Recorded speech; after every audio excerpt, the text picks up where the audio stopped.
Okay, you guys, we are going to talk about significance testing today. This is going to pull into the previous lecture on the t-test, so make sure you watch that first before watching this one. I've reached the point in this social distancing stuff where I'm just going to do this unshowered and with my hoodie on. So that's where we're at. All right. So here we go. Significance testing. Okay, so I'm going to walk through this. We're going to talk about this first as it pertains, well, it pertains to all of the significance testing that we're going to be doing, but the example that I'm going to be using is a single factor design. So it's a single factor two-level design. This is our most simple design, and this is the type of design that we would use a t-test on. So that's going to be our first examples. So here for our example, our working example for the moment is going to be, do psychological disorders lower GPA? So in this question that we're asking, we are wondering if someone having a diagnosed psychological disorder, all encompassing, whether it's going to lower someone's GPA. That's our question. So in this statement, remember, we're going to reflect back on our null hypothesis and our alternative or experimental hypothesis, our H0 or our H1. Our H0 here is psychological disorders have no effect on GPA. So our null hypothesis, remember, suggests that there's not going to be an effect. We're not going to see anything. Our alternative, our H1, our experimental hypothesis, whichever term you want to use, is going to be that psychological disorders do lower GPA. So that's our working hypothesis. That's what we are testing here. Okay, so this is basically what we're saying with this, is if out in the real world, remember, we're going to pull a sample from the population, college students, right? That's what we're interested in here, GPA. College students with psychological disorders. We're going to have a group of students that have a diagnosed psychological disorder, and then we're going to have a group of normal individuals, those that have not been diagnosed with a psychological disorder. So if out in the real world, if psychological disorders have no bearing on GPA, like they really don't, they don't do anything to someone's GPA, then it would be unlikely that we would pull random people with a psychological disorder that have a lower GPA than our control condition, than our individuals that do not. So if this isn't a real effect, if this isn't real out in the world, then it would be unlikely that we would see it in our sample as well. Okay, so I'm going to bring us back to our type 1 and type 2 errors. Remember when we were talking about these, there's a chart on one of the PowerPoints from a little while ago, so let's refresh our memory on these. A type 1 error is whenever you have rejected the null hypothesis and it happens to be true. So what we are saying with a type 1 error is we are saying that there's an effect, like this happened, psychological disorders do lower GPA, when in fact it's not true. This is not something that's actually happening out in the real world. What's true is our null hypothesis is true, and we are saying that it is not. So this is a pretty serious error when we're dealing with type 1 errors. Remember, our type 2 error is whenever we say that there's not an effect, but there really is one out there. We just didn't find it in our data. So we talked about this in class, and we talked about which one would be a more severe error to make. A type 1 error is a lot more severe to make out in the real world. We don't want to reject the null hypothesis if it's true. We don't want to, it's essentially a lie, right? We're saying that there's an effect when there's not one. So this is a pretty serious error, type 1 error. So whenever we are running these tests, they are just tests, right? We can never prove anything. We can only support our hypothesis or reject it. So we have to take certain risks that we're going to be wrong in our mathematical data.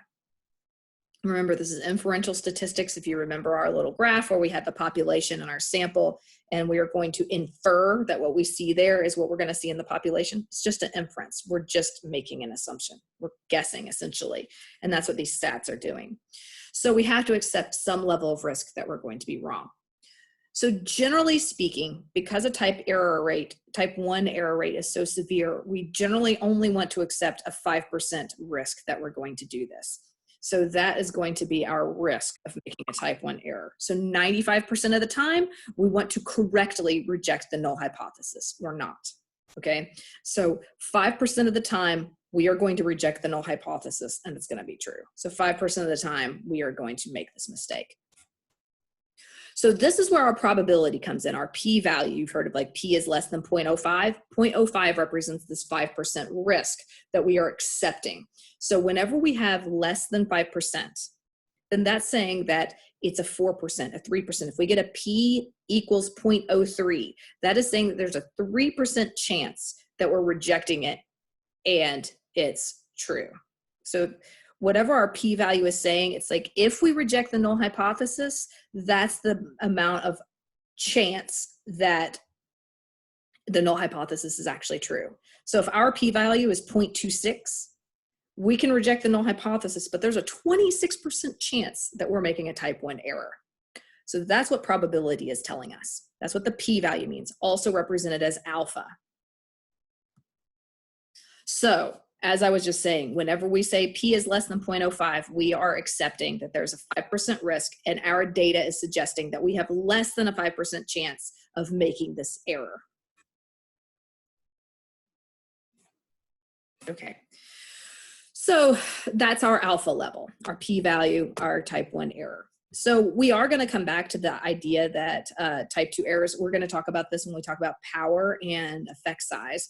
So a type 2 error is whenever we do accept the null, we didn't find anything, but actually there is an effect out there to be found.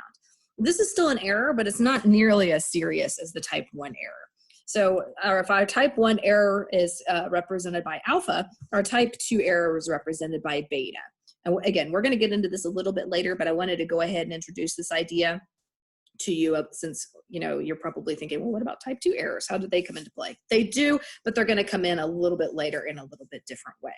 And we're not going to make as it's not going to be as serious of an error later on. So we'll talk about that. Okay.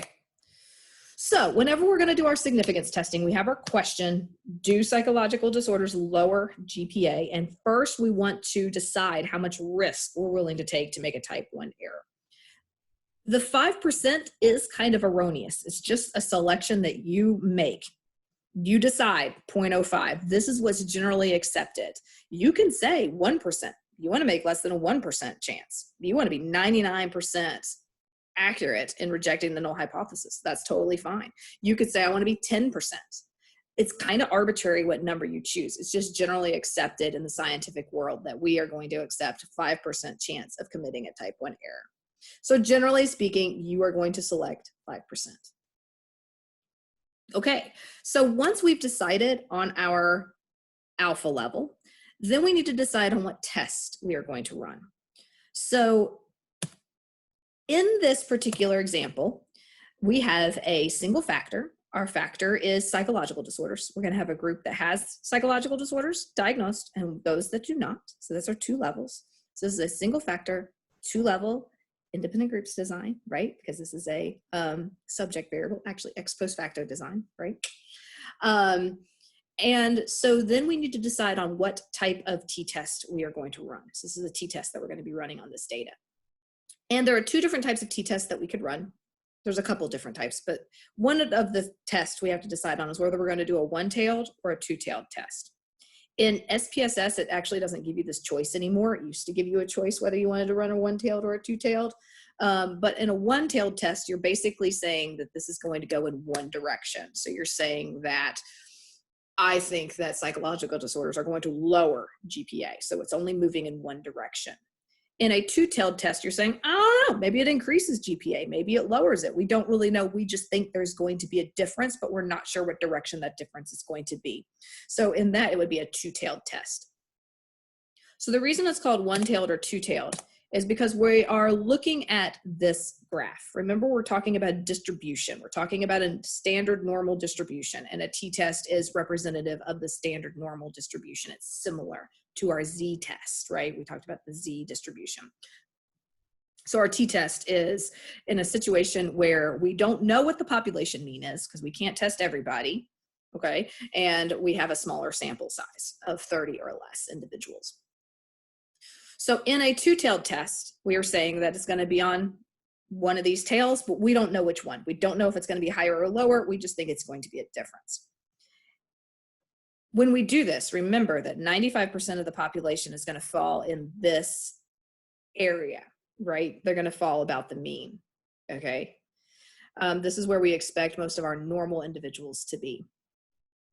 But we have 2.5% on the tails. And so our value would have to be out here on one of these tails to find significance.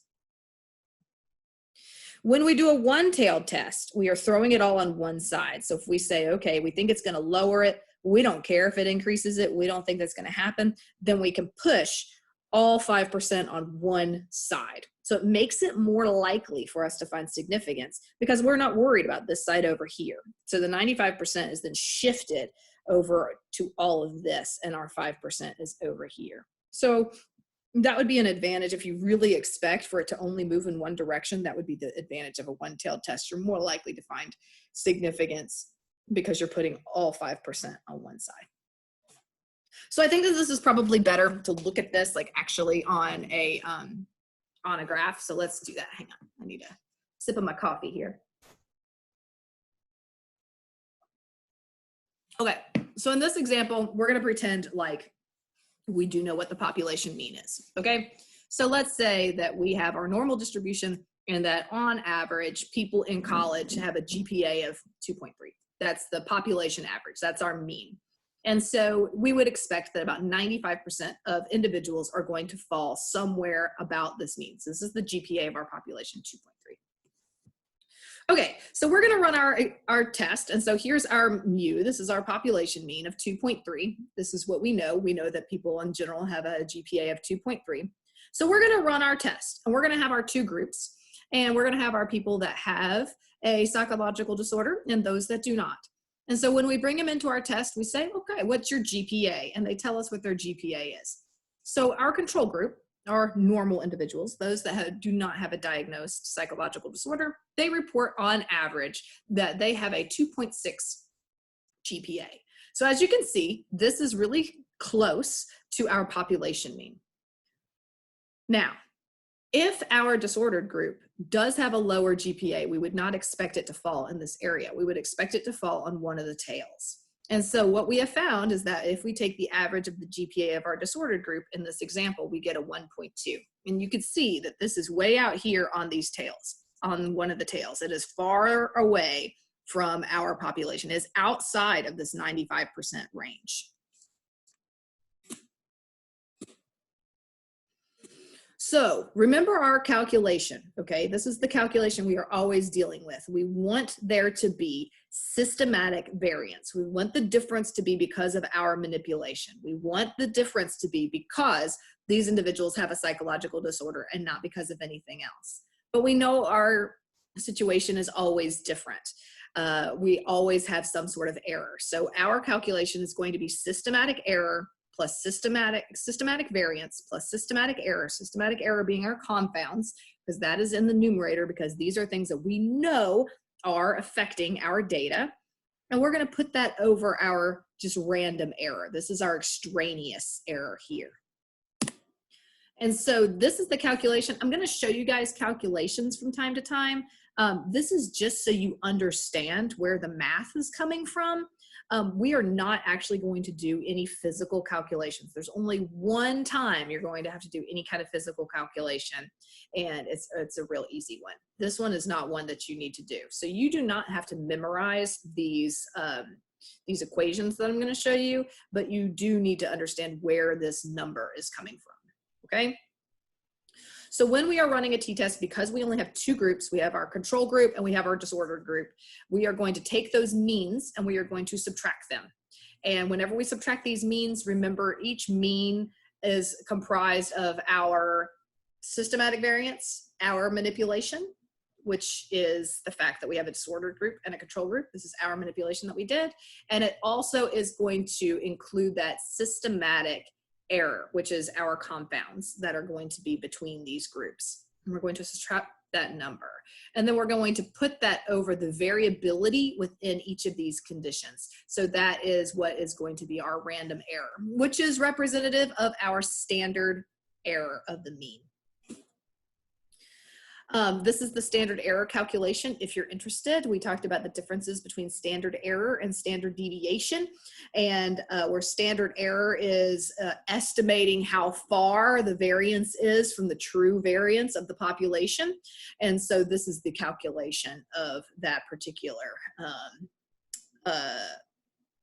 standard error. But again, SPSS is going to do this for you. You won't actually have to know this calculation, but this is what it is. It's the standard deviation over the square root of the number of individuals you have in this particular experiment. Okay, so here I'm going to use another example to try and explain how a t-test works. So let's say we want to know if watching a funny film makes people happier. Okay, so we could do this in a couple of ways. We could do this as a between subjects where we have people who watch a funny film. So we bring people in and they're going to watch Talladega Nights. And then we're going to have group 2 come in and they're going to watch a mundane film. Let's say they watch Days of Thunder, okay? And so they're going to tell us, they're going to sit down and they're going to watch this film. And then they're going to rate how happy they are on a scale of 1 to 10 after the film is over, okay? So this is a single factor, 2-level design. Okay, so this is an independent samples t-tests, and normally I do this differently in class rather than on this video. It's a little bit different. Doesn't feel as effective, but we'll see. We'll go with it, right? This is what we're dealing with these days. Okay, so here in our independence in our t-test, we are our null hypothesis would be that there would be no difference between the control group and the funny group. They're going to rate happiness about the same. So we would say that the control group would equal the funny group. In our alternative hypothesis, we're going to make a specific prediction that we think the funny film is going to make people happier. So we would expect for the mean of the funny group to be greater than the mean of the control group. So here are our participants. We have 6 participants. We have our condition represented as 0. We have our funny group, our mundane group represented as 0, and our funny group represented as 1.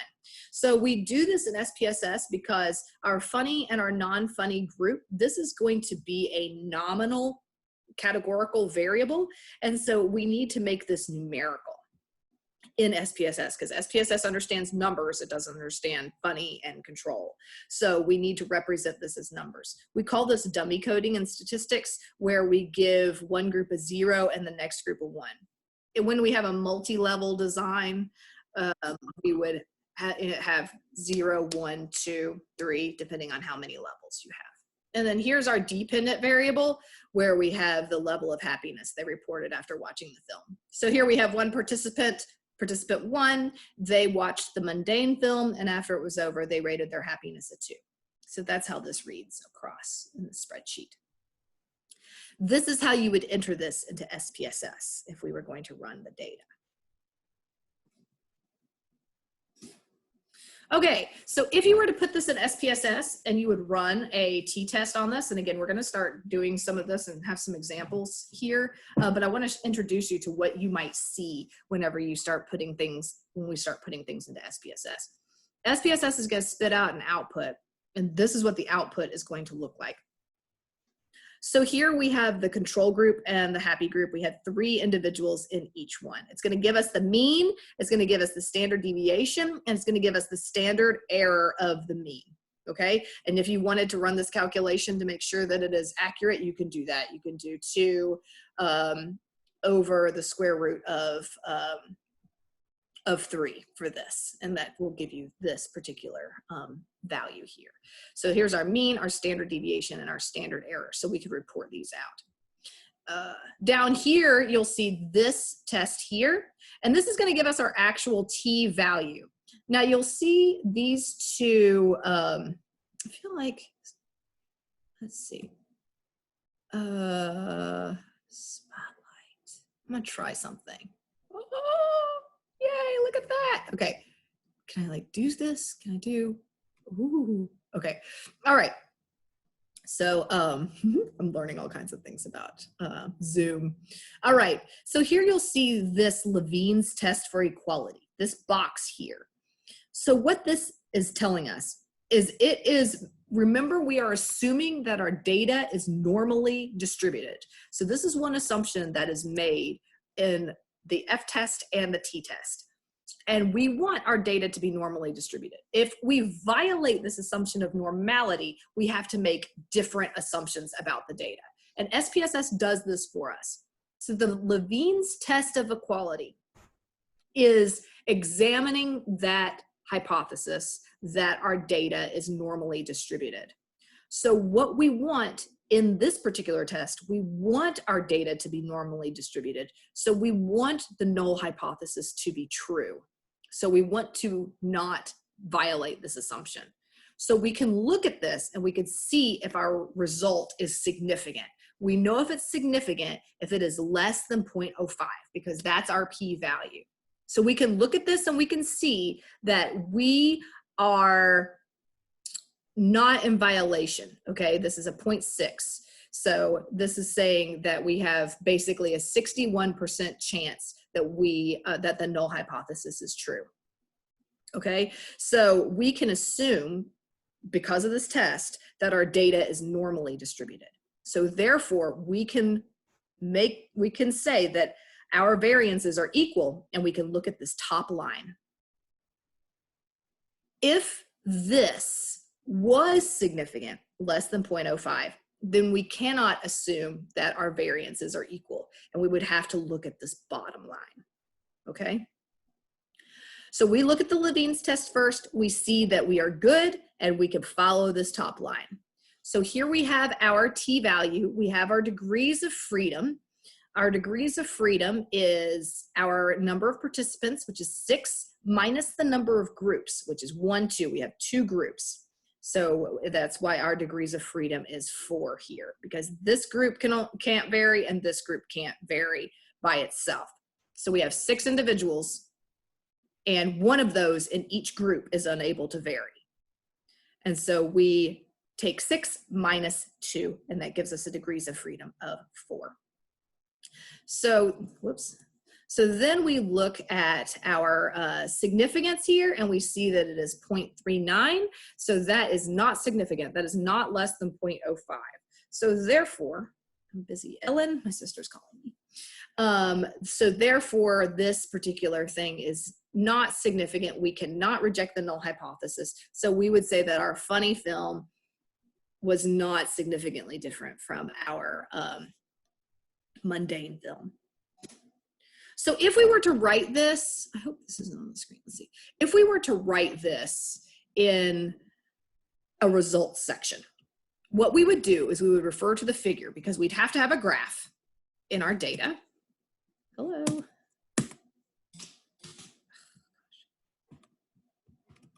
Okay, so we need to have a figure, because we need to represent our data in a picture of some sort. So we would have our graph somewhere in our results section, a little figure caption. This one doesn't have a figure caption, but let's go with it. And we would say, okay, as shown in figure 1, participants in the funny film group, and then we put our mean and our standard error of the mean in parentheses next to it. And we always italicize all of our statistical terms. And we say that they report feeling happier because the mean is higher than the control film group. And we put that mean and standard error. Then we could say, however, our independent samples t-test showed that this effect was not significant. And then this is how we write a t-score.